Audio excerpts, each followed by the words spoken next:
Today we'll be dealing with 6 subsections, and with those 6 subsections we will conclude this topic. Now, the Boxers had developed their own organizational setup. It will be better if we can make a brief comparison between the Boxer organization and the Taiping rebels.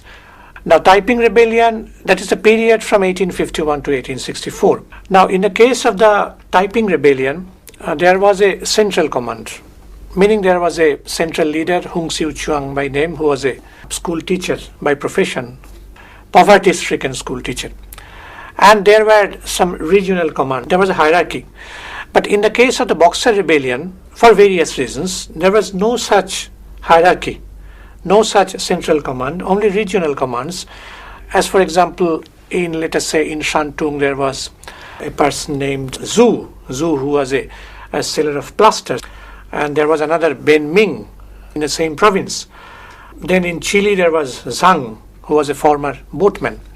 So that was the organizational setup of the Boxers. The Boxer Rebellion was, of course, a peasant rebellion. But apart from the peasants, there were also people from various walks of life who took an active part in it. There were laborers, boatmen, the artisans who were thrown out of employment because of the coming of foreign goods, textile goods. So Chinese weavers, Chinese spinners, they became unemployed. Hundreds and thousands of them were thrown out of work.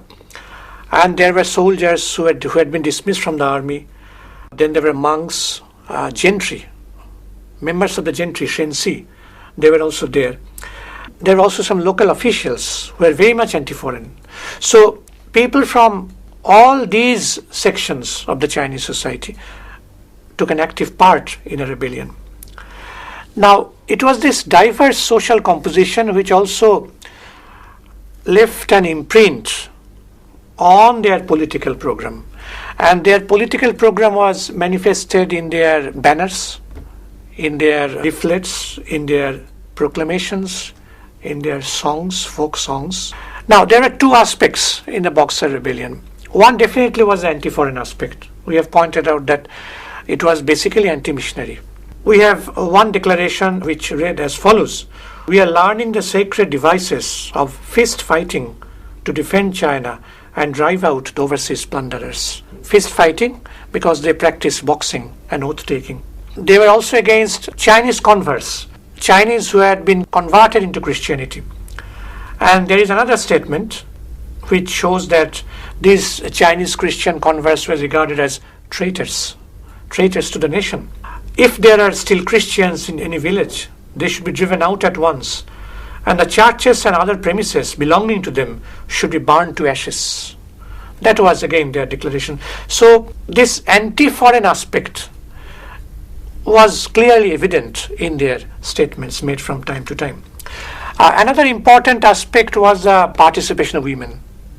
On the last occasion, we pointed out that women participated in large numbers, huge numbers, probably unlike in any other country, any other feudal society of the world.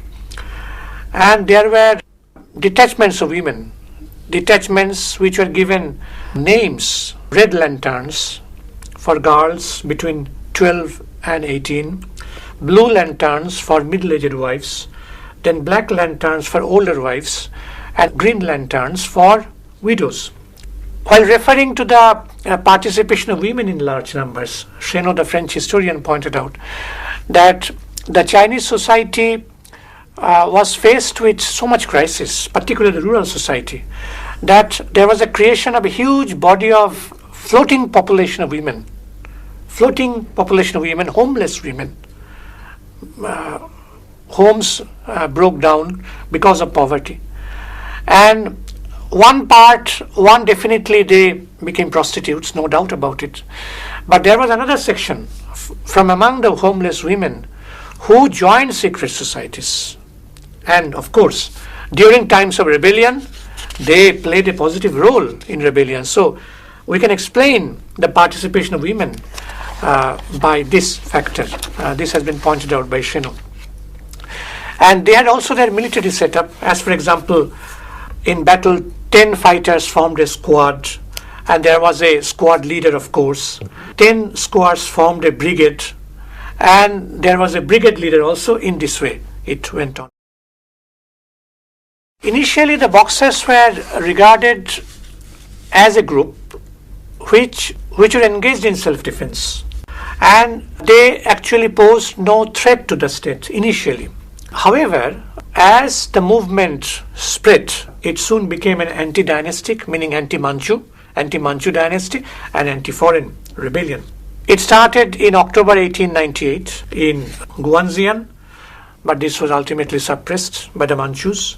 But by 1900, a large area encompassing the Baoding Tianjin region came under their control.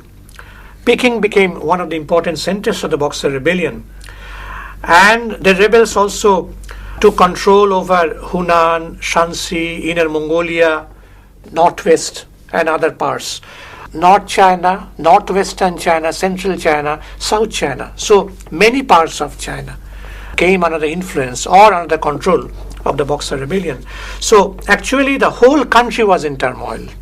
Now, one of the main slogans of the Boxers, of course, was exterminate the foreigners. Since foreigners were their main targets of attack, so they raised the slogan exterminate the foreigners. And there was a banner which they raised in Shantung, which was the main center of the Boxer rebellion.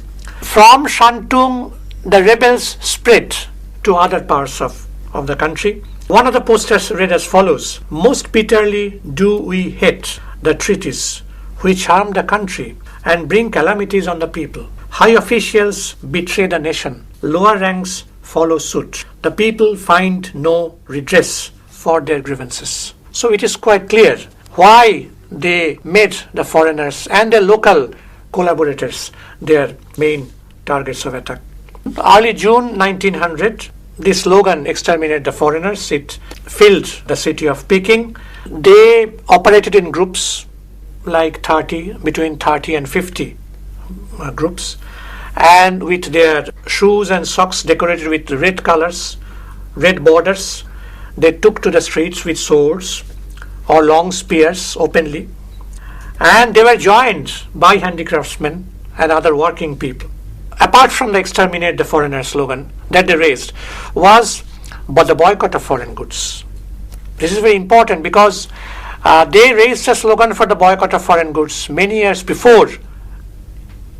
In Bengal, during the time of the anti-partition campaign, people raised the slogan of the boycott of foreign goods. So boycott of foreign goods and consumption of indigenous goods, these were the two slogans which were simultaneously raised by the Boxers, and it is quite natural that these reflected the aspirations of the handicraftsmen, artisans, or national industrialists. When the Boxers rose in Shantung, people in other parts of the country, they were also influenced. In Tianjin, people spontaneously, they organized a similar movement, they distributed posters, they spread propaganda in the form of folk sayings, etc. And they called upon the people to join anti-imperialist struggle. They also enlisted the support of the peasants in the countryside. Shrines were set up in various places, and military training was given to launch battles against imperialism, which of course began in right earnest.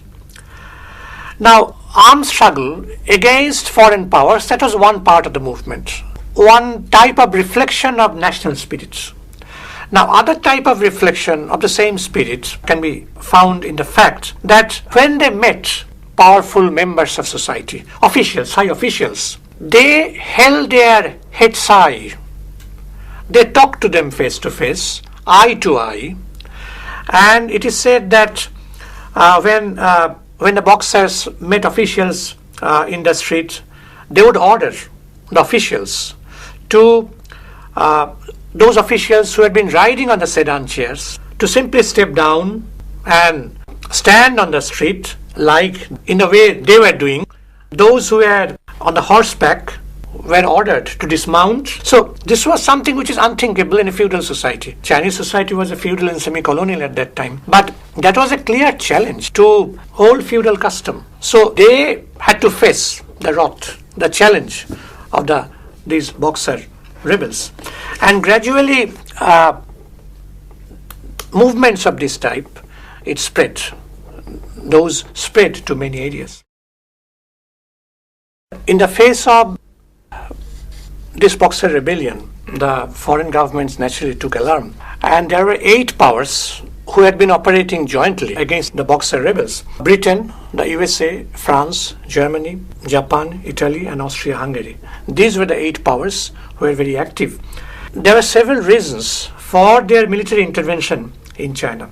The first of all, throughout this period, that is after the signing of the Treaty of Nanking, most of the foreign powers had extracted a large number of privileges. Now, if the Boxer rebellion was not suppressed, then all privileges would simply vanish, because the Boxer rebellion would undo all the gains that they acquired for themselves. That was the one reason. The second part was that if the Boxer rebellion was successful, then that would have serious repercussions in other colonies. China was still not a colony, direct colony, but it would have repercussions on colonies like India or colonies in other parts of the world.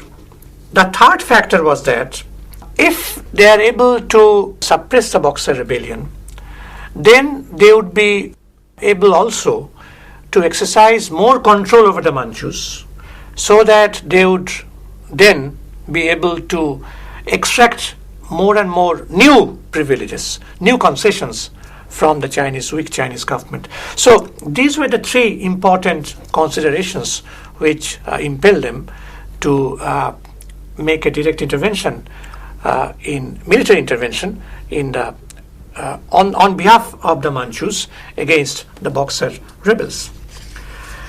Now, at the beginning of August 1900, about 16,000 troops from all these countries, all these imperialist countries, they were concentrated in Tianjin, and there was a systematic slaughter and plunder of the rebel areas. Though there was stiff resistance from the rebels, the uprising ultimately came to an end. It was not possible for the rebels to stand up to the foreign challenge. The imperial palace was occupied by the foreigners, and most of its resources were plundered. All the powers were on a looting spree: USA, Britain, Russia, Japan, Germany, France, all of them. As for example, a large number of ancient bronzes, porcelains, jade objects, carvings, scientific instruments, books, paintings, all of which represented China's long national culture. They were looted, they were plundered.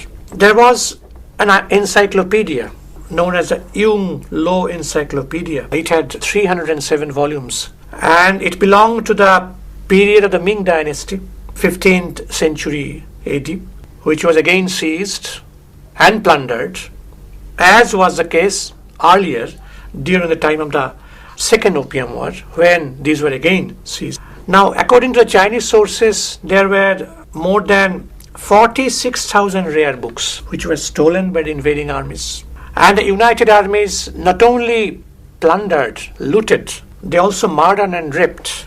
As for example, the head of the Allied army, Walter C., he had to admit, unfortunately, the looting has not failed to be attended by other excesses: outrages on women, barbarities of all descriptions, murder, wanton acts of incendiarism, etc.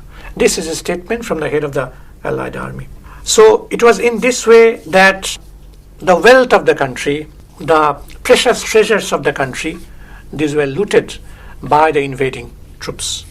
The Boxer rebels, you said they took over Peking. Then Peking was not the headquarters of the Manchu government. The influence spread, and Peking became one of the centers of rebellion. That does not mean that they took over political control of the city. A protocol was signed. After the rebellion was crushed, a protocol was signed, which is known as the Protocol of 1901. It was signed on 7 September.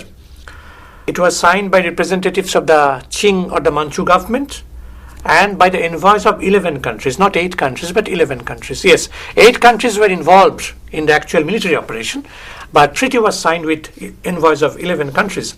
And this protocol of 1901, like the other treaties signed earlier, is again one of the most humiliating treaties. And it is regarded as a deed of sale into slavery for China. There were 19 sections in the Protocol of 1901.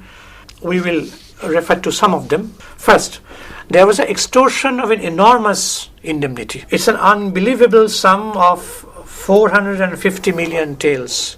450 million taels, TAEL, tael meaning 1 ounce of silver. That was to be paid over 39 years. And you should add to it the interest, which came to 980 million silver taels plus addition. And there were also local indemnities amounting roughly to 20 million taels of silver.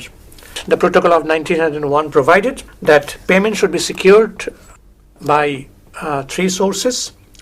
One was the Maritime Customs, then Salt Tax Bureau, and the regular and native customs collected by the Qing government at land and water communication points or trade centers. The second is military supervision. The protocol stipulated that the Chinese government should raise all the forts between Taku and Peking, and that foreign troops be stationed at 12 strategic points along the railway line from Shanghai Kuan to Peking. Then the city of Tianjin, which was an important center of resistance, it was converted into a military base of the foreign powers, imperialist powers, for surveillance over the Manchu government. The third is establishment of the headquarters for aggression against China. The protocol stipulated that there should be the establishment in Peking of legation quarter. Legation quarter where Chinese would be debarred from living, foreign powers would come in, foreign troops would come in and be stationed there. And this naturally created a situation of a nation within a nation. Foreign enclaves were set up in large parts of China. It is not that during this period that foreign enclaves were created.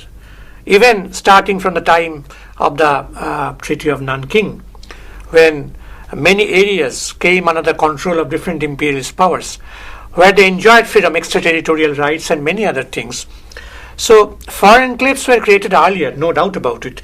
But here we have the existence of foreign troops, foreign armed wing, which was not there to this extent. And in fact, the foreign powers naturally utilized these enclaves, foreign enclaves, as bases of operations against Chinese rebels, as also for interference in China's internal affairs. Fourth is the suppression of China's anti-imperial struggle, because that was the main problem before the foreign powers. According to the terms of the agreement, the Protocol of 1901, the chief offenders, quote-unquote offenders, of course, that is those who supported the Iotuan movement, those who took part in the Iotuan movement, they were punished either by death or by exile. Either they faced the gallows or they were exiled. And to penalize the scholars took part in large numbers. Examinations were suspended for 5 years in 45 districts, where the Boxers had been very much active. These were the main points in the Protocol of 1901. And it is quite clear that these protocol clauses, they constituted a flagrant interference in the domestic affairs of China. It meant that there was a huge drainage of wealth, finances from India, which of course retarded the economic development of the country to a large extent. And when foreign diplomatic officials were stationed in Peking, they became part of the super government. It was so China's sovereignty was no longer there. The Boxer Rebellion was not a long affair in comparison to the Taipings rebellion which preceded it.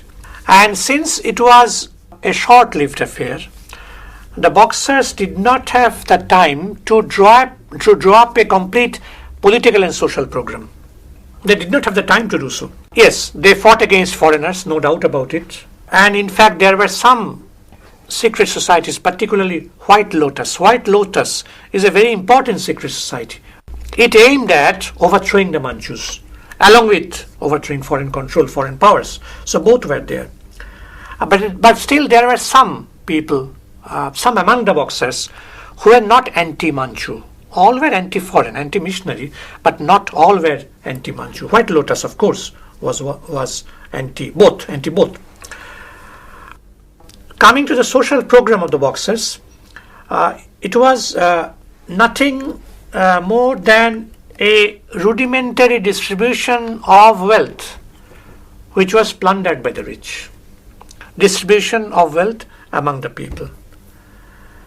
And since the Boxers, many of the Boxers were in alliance with the Manchus, so it also affected the expression of the social demands.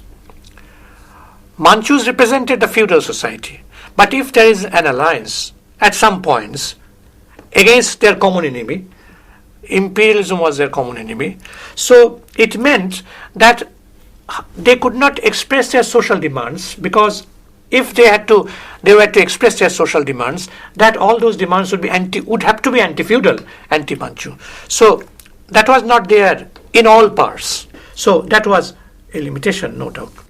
Now, one scholar who wrote on the Boxer Rebellion, he is Dunsteimer, he said that the Boxer Rebellion fell on a dividing line between two historical eras. One was the pre-industrial society, the medieval society, and the other was a modern society. The Boxer Rebellion was medieval in one sense because they had some medieval elements in it. Their use of the practice of charms taking, then oath taking, etc. And they also fought against modernism, if one can equate modernism with the coming of foreign powers. But when they fought against modernism, they had in fact been fighting against foreign colonialism. So, and in fact, that was the first fight of the 20th century against modern colonialism, since it took place on the dividing line between one century and another. And in fact, it was this pressure of the Boxer Rebellion that ultimately forced the foreign powers not to go on their project of slicing up the country. So the Boxer Rebellion in that sense was successful. To discuss the nature of the Boxer Rebellion very briefly, we can make a comparison with the Taiping Rebellion. Now, in the case of the Taipings, we can see that they were influenced by modern Christianity. Hung Siu-chuan, the leader of the Taipings, he adopted Christianity. But the Boxers were anti-Christians. Why this was so? Now, one probable reason was that the Taiping Rebellion took place mid-19th century and the Boxer Rebellion at the end of the 19th century. So, in the intervening period, Western encroachment became more prominent. The activities of the missionaries became more prominent during the time of the Boxers than it was during the time when Taiping Rebellion had been taking place. That is one explanation. Now, the Boxer Rebellion was basically anti-missionary. The Taiping Rebellion was basically anti-feudal, anti-Manchu. But both had the other two elements. In the case of the Taipings, it was also anti-foreign because they banned opium. And in the case of the Boxers also, they were also anti-Manchus. There were also anti-Manchu element in the Boxers. So what is primary in the case of the Boxers is secondary in the case of the Taipings, and what is primary in the case of the Taipings is secondary in the case of the Boxers.